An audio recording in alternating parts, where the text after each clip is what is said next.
Assalamu Walaikum. Hello friends, how are you? Welcome back to my another video. In this video, I am going to show you how to insert double half arrow in Affinity Publisher. Let's get started. Firstly, go to a blank page. Then select the tool section and select the shapes drop down menu, and we can see here many shapes. Now I am select the arrow tool. Then draw a arrow to this page. Now we can see we insert a double arrow. You can change the end and the left side arrow. Now I am select the left, and we can see we change the arrow very easily.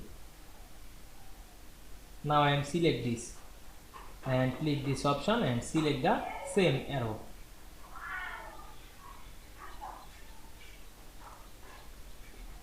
You can increase or decrease the size to this arrow. You can change the color. Select this fill option and change the fill color. I hope you enjoyed the video. Please like, comment, share and subscribe my channel. Thanks for watching.